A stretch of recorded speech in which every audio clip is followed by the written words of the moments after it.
unjustly acts impiously.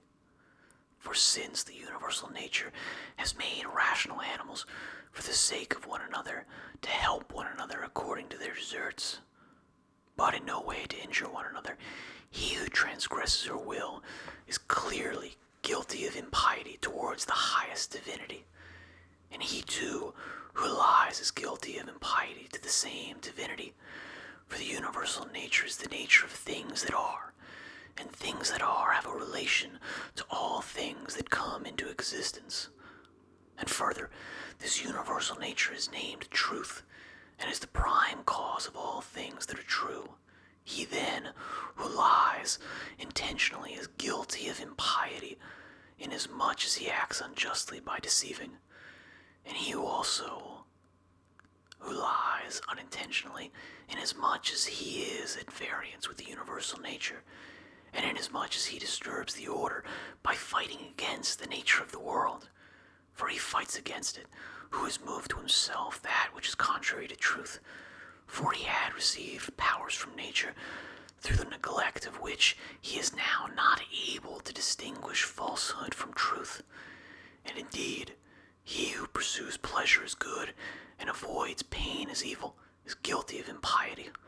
For of necessity such a man must often find fault with the universal nature, alleging that it assigns things to the bad and the good contrary to their deserts, because frequently the bad are in the enjoyment of pleasure, and possess the things which procure pleasure, but the good have pain for their share, and the things which cause pain.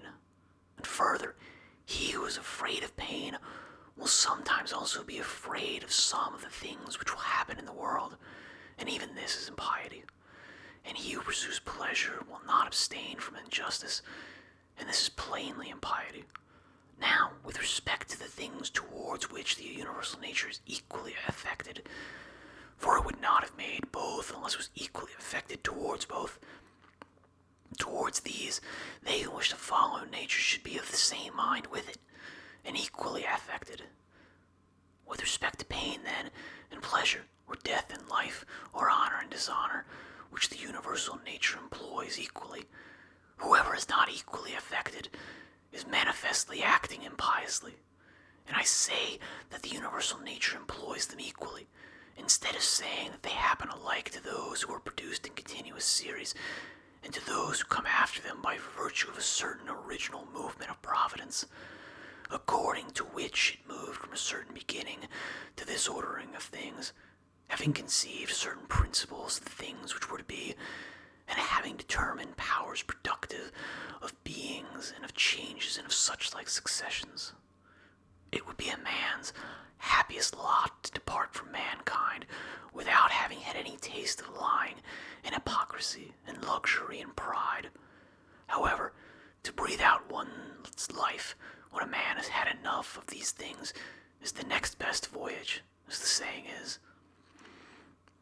Hast thou determined to abide with vice, and hast not experience yet induced to fly from this pestilence? For the destruction of the understanding is a pestilence, much more indeed than any such corruption and change of this atmosphere which surrounds us. For this corruption is a pestilence of animals, so far as they are animals, but the other is a pestilence of men, so far as they are men. Do not despise death, but be well content with it, since this too is one of those things which nature wills. For such as it is to be young and to grow old, and to increase and to reach maturity, and to have teeth and beard and gray hairs, and to beget, and to be pregnant, and to bring forth, and all the other natural operations which the seasons of thy life bring, such also is dissolution.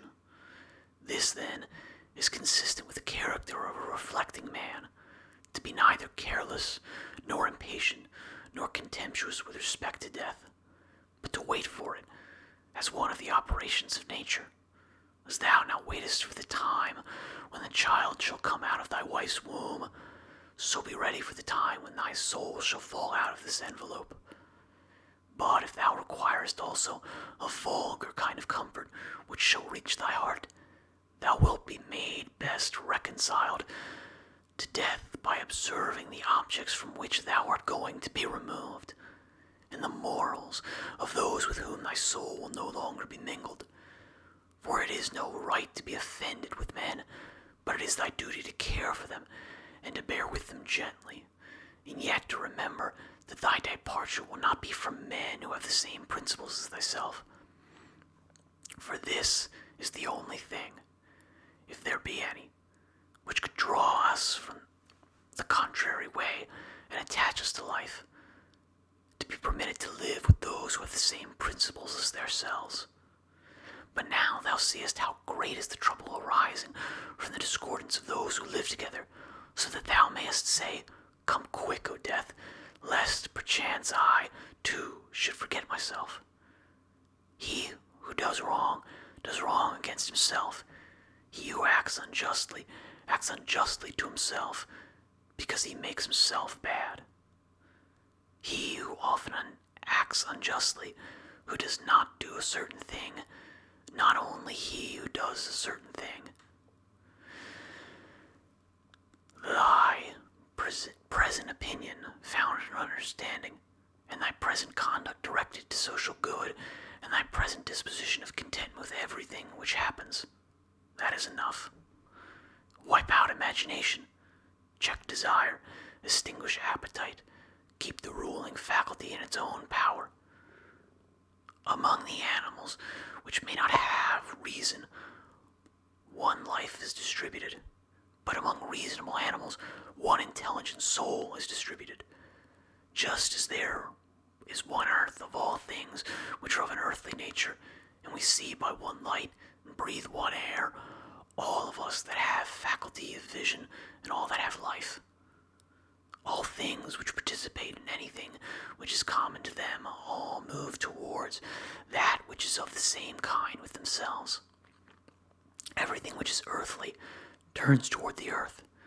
Everything which is liquid flows together, and everything which is of an aerial kind does the same, so that they require something to keep them asunder, and the application of force. Fire indeed moves upward on account of the elemental fire, but it is so ready to be kindled together with all the other fire which is here, that even every other substance which is somewhat dry is easily ignited, because there is less mingled with it of that which is a hindrance to ignition. Accordingly, then, everything also which participates in the common intelligent nature moves in like manner towards that which is of the same kind with itself, or moves even more. For, so much as it is superior in comparison with all other things, in the same degree also is it more ready to mingle with and to be fused with that which is akin to it. Accordingly, among animals devoid of reason we find swarms of bees, and herds of cattle, and the nurture of young birds, and in a manner loves. For even in animals there are souls, and that power which brings them together is seen to exert itself in a superior degree, and in such a way as never has been observed in plants, nor in stones, nor in trees. But in rational animals there are political communities, and friendships, and families, and meetings of people, and in wars, treaties, and armistices. But in the things which are still superior, even though they are separated from one another, unity in a manner exists, as in the stars. Thus, the ascent of the higher degree is able to produce a sympathy even in things which are separated. See then what now takes place, for only intelligent animals have now forgotten this mutual desire and inclination, and in them alone the property of flowing together is not seen. But still, though men strive to avoid this union, they are caught and held by it, for their nature is too strong for them, and thou wilt see what I say if thou only observest. Sooner, then, will one find anything earthly which comes in contact with no earthly thing than a man altogether separated from other men. Both man and God in the universe produce fruit. At the proper season each produces it. But if usage has especially fixed these terms to the vine and like things, this is nothing. Reason produces fruit both for all and for itself, and there are produced from it other things of the same kind as reason itself. If thou art able, correct by teaching those who do wrong, but if thou canst not, remember that indulgence is given to thee for this purpose, and the gods too are indulgent to such persons, and for some purposes they even help them to get health, wealth, reputation, so kind they are. And it is in thy power also, or say, who hinders thee? Labor not as one who is wretched, nor yet as one who would be pitied or admired, but direct thy will unto one thing only, to put thyself in motion, and to check thyself, as the social reason requires. Today I have got out of all trouble, or rather I have cast out all trouble, for it was not outside, but within, and in my opinions. All things are the same, familiar in experience and ephemeral in time, and worthless in the matter. Everything now is just as it was in the time of those we have buried. Things stand outside of us, themselves, by themselves, neither knowing aught of themselves, nor expressing any judgment. What is it then which does judge about them? The ruling faculty. Not in passivity, but in activity lie the evil and the good of the rational social animal, just as his virtue and his vice lie not in passivity, but in activity. For the stone which has been thrown up, it is no evil to come down, nor indeed any good to have been carried up. Penetrate inwards into men's leading principles, and thou wilt see what judges thou art afraid of, and what kind of judges they are of themselves. All things are changing, and thou thyself art in continuous mutation, and in a manner in continuous destruction, and the whole universe too. It is thy duty to leave another man's wrongful act there where it is. Termination of activity, cessation from movement and opinion, and in a sense their death, is no evil. Turn thy thoughts now to the consideration of thy life as a child, as a youth, thy manhood, thy old age, for in these also every change was a death. Is this anything to fear? Turn thy thoughts now to thy life under thy grandfather, then to thy life under thy mother, then to thy life under thy father, and as thou findest many other differences and changes and terminations, ask thyself, is this anything to fear? In like manner, then, neither are the termination and cessation and change of thy whole life a thing to be afraid of. Hasten to examine thy own ruling faculty, and that of the universe, and that of thy neighbor, thy own part, that thou mayest make it just, and that of the universe, that thou mayest remember of what thou art a part, and that of thy neighbor, that thou mayest know whether he has acted ignorantly or with knowledge, and that thou mayest also consider that his ruling faculty is akin to thine. As thou thyself art a component part of a social system, so let every act of thine be a component part of social life. Whatever act of thine, then, has no reference either immediately or remotely to a social end, this tears asunder thy life, and does not allow it to be one, and it is of the nature of a mutiny, just as when in a popular assembly a man acting by himself stands apart from the general agreement. Quarrels of little children and their sports, and poor spirits carrying about dead bodies, such is everything, and so what is exhibited in the representation of the mansions of the dead strikes our eyes more clearly. Examine into the quality of the form of an object, and detach it altogether from its material part, and then contemplate it. Then determine the time, the longest which a thing of this peculiar form is naturally made to endure. Thou hast endured infinite troubles through not being contented with thy ruling faculty, when it does the things which it is constituted by nature to do. But enough of this. When another blames thee, or hates thee, or when men say about thee anything injurious, approach their poor souls, penetrate within, and see what kind of men they are. Thou wilt discover that there is no reason to take any trouble that these men may have this or that opinion about thee. However, thou must be well disposed towards them, for by nature they are friends, and the gods too aid them in all ways, by dreams, by signs, towards the attainment of those things on which they set a value. The periodic movements of the universe are the same, up and down from age to age, and either the universal intelligence puts itself in motion for every separate effect, and if this is so, be thou content with that which is the result of its activity, or it puts itself in motion once, and everything else comes by way of sequence in a manner, or indivisible elements are the origin of all things. In a word, if there is a God, all is well, and if chance rules, do not thou also be governed by it. Soon will the earth cover us all, then the earth too will change, and the things also which result from change will continue to change forever, and these again forever. For if a man reflects on the changes and transformations which follow one after another, like wave to wave in their rapidity, he will despise everything which is perishable. The universal cause is like a winter torrent. It carries everything along with it.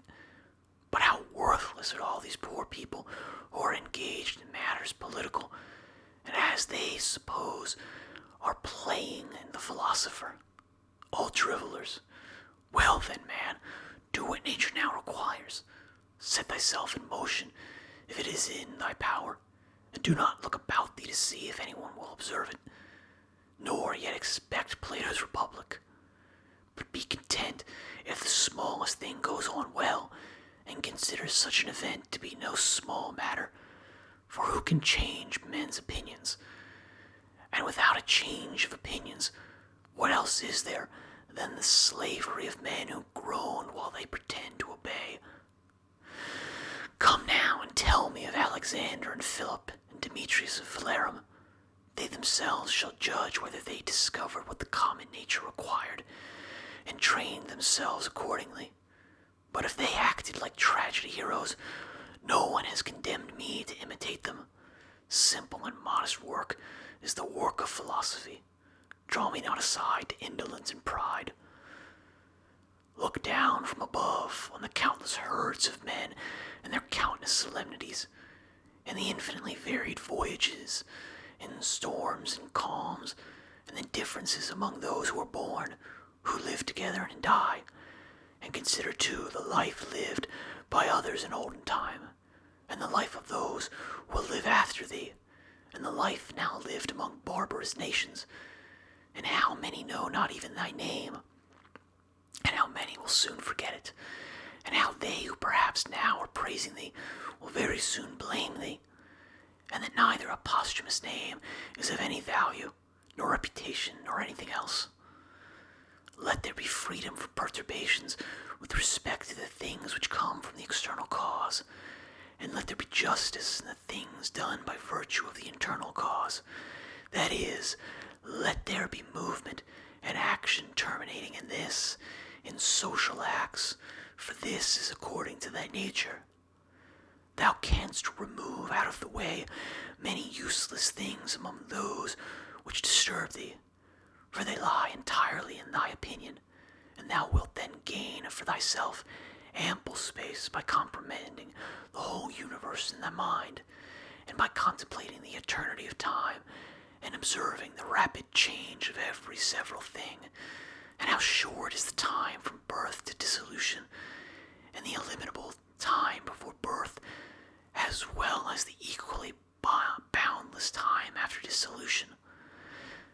All that thou seest will quickly perish, and those who have been spectators of its dissolution will very soon perish too, and he who dies at the extremest old age will be brought into the same condition with him who died prematurely. What are these men's leading principles, And about what kind of things are they busy, and for what kind of reasons do they love and honor? Imagine that thou seest their poor souls laid bare, when they think that they do harm by their blame or good by their praise. What an idea! Loss is nothing else than change.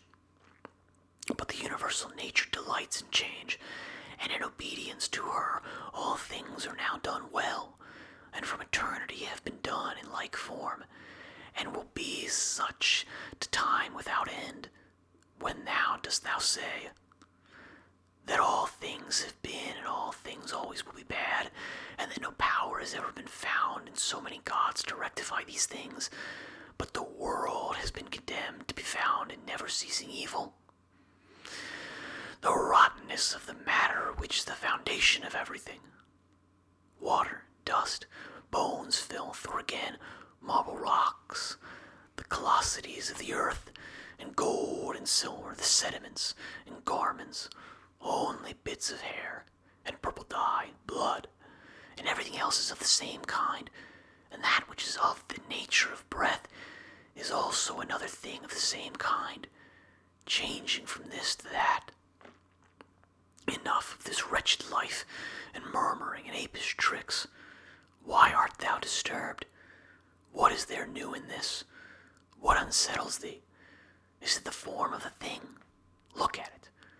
Or is it the matter? Look at it. But besides these, there is nothing. Towards the gods, then, now become at last more simple and better. It is the same whether we examine these things for 100 years or 3. If any man has done wrong, the harm is his own, but perhaps he has not done wrong. Either all things proceed from one intelligent source and come together as in one body, and the part ought not to find fault with what is done for the benefit of the whole, or there are only atoms, and nothing else than mixture and dispersion. Why then art thou disturbed? Say to the ruling faculty, art thou dead? Art thou corrupted? Art thou playing the hypocrite? Art thou become a beast? Dost thou herd and feed with the rest? Either the gods have no power, or they have power. If then they have no power, why dost thou pray to them?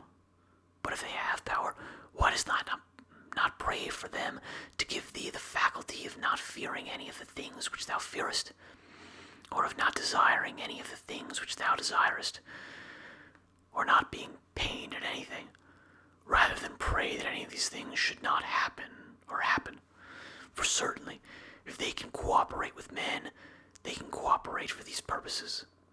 But perhaps thou wilt say, the gods have placed them in my power. Well then, is it not better to use what is in thy power like a free man than to desire in a slavish and abject way what is not in thy power? And who has told thee that the gods do not aid us even in the things which are in our power? Begin then to pray for such things, and thou wilt see.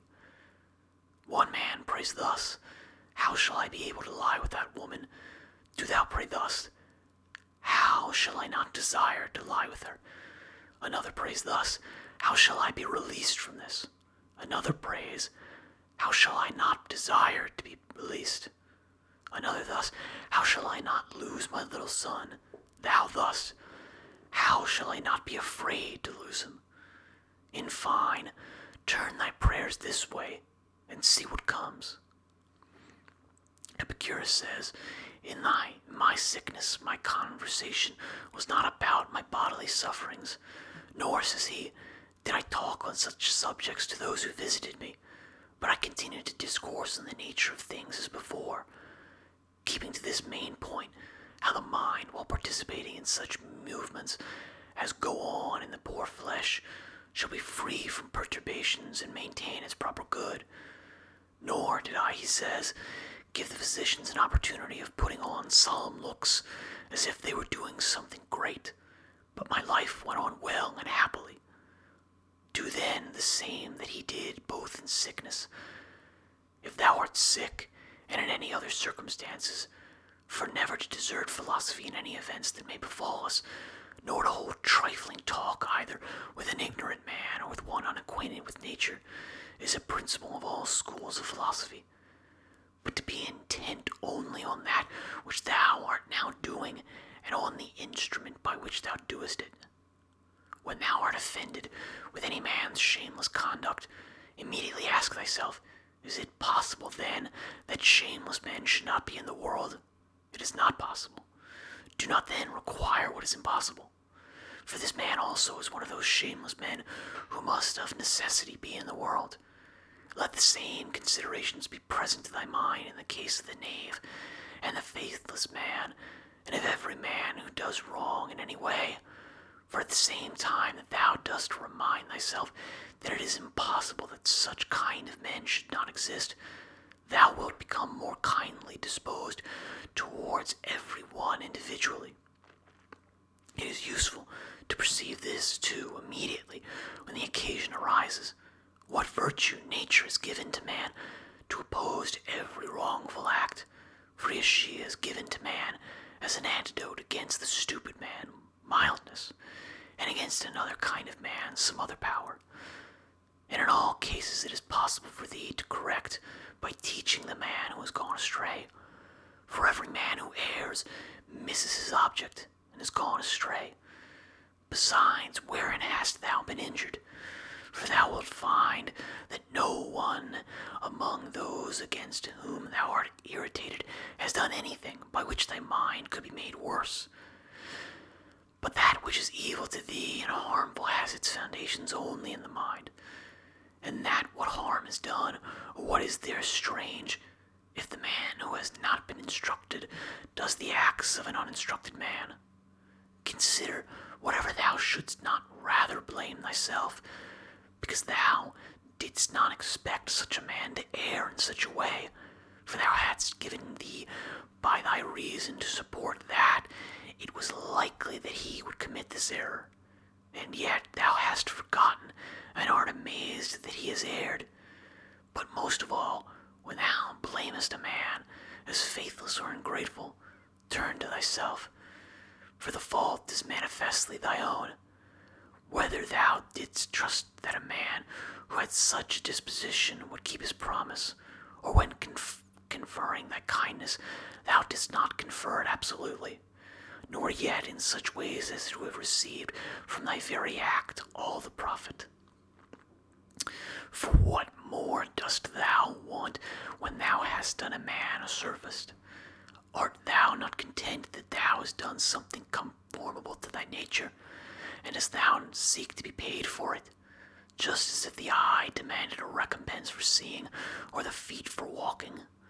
For as these members are formed for a particular purpose, and by working according to their several constitutions obtain what is their own, so also is a man formed by nature to acts of benevolence. When he has done anything benevolent, or in any way other way conducive to the common interest, he has acted conformably to his constitution, and he gets what is his own.